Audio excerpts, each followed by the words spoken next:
So, the specific case that I will be using today is from Chapter 6, AI Spy with My Little Eye. The big case in this chapter is about a man named Williams in Detroit who was charged and arrested for a robbery that he did not commit. The reason the police thought he committed this robbery was because the surveillance cameras in the store showed another black man that looked like him, so they automatically assumed it was him before doing any other testing to find out. So, the first question here is, what was the impact? And the impact was an innocent man got arrested and charged for a crime he didn't commit. And this case became public, and people thought differently of him in the community because they thought he committed a robbery that he did not. The second question is, what ethical or practical concerns did this raise?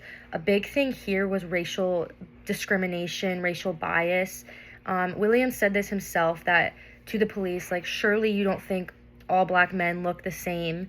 And that was a big talking point of this, is because another black man committed the crime. Williams happened to be black. So why did you think it was him? What made you think that we're the same person when we're not? Is it just because we're black? So racial discrimination is definitely a big thing there. The big value or trade-off at play here is justice, because the actual robber was not brought to justice originally, and it was an injustice for Williams because he was committed of a crime that he did not do. So he was wrongfully convicted and in jail for something that he did not do, once again. So should this system exist as it is? And I go back and forth with this because I do believe that surveillance cameras, especially for crimes, are so important, because in many cases it has helped us get justice for victims of crimes because you can see them on camera. And it definitely helps with proving beyond a reasonable doubt that somebody has committed a crime because it's on video. I think it gets hard when it comes to identifying who the person is, because a lot of times these videos are grainy, or it's someone who's a certain color. And so, it can become a discrimination, as I talked about earlier, where you're not quite sure who it is. How could it be redesigned for justice or social good? I would say this is also hard, because I would say surveillance obviously is probably one of the most reliable forms of beyond a reasonable doubt in the criminal justice system, because, it's literally videos of people doing things.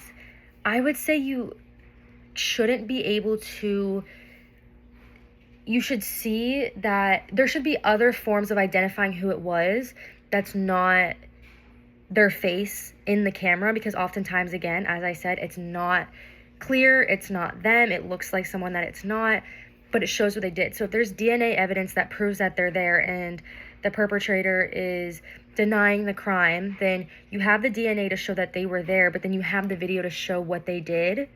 So that would be what I would do. And then questions or concerns that I still have is how much we use surveillance technology to prosecute people for crimes. Again, I totally understand it's a great tool to use, but I think, as I had said before, that there's a gray area when it comes to who committed the crime. Like, oh, I see you in this video, but how do you really know it's them? Especially in cameras that are far away, grainy, black and white. How do you really know it's them? You can say that, yeah, well, we have DNA evidence here that showed that you were at the crime, and then we have a video of what you did. But identifying who it is just, we still use that all the time in court. Like, there's videos and you'll see someone commit a crime and it's like, oh, look, this is them. But is it really? And that's my biggest concern with this.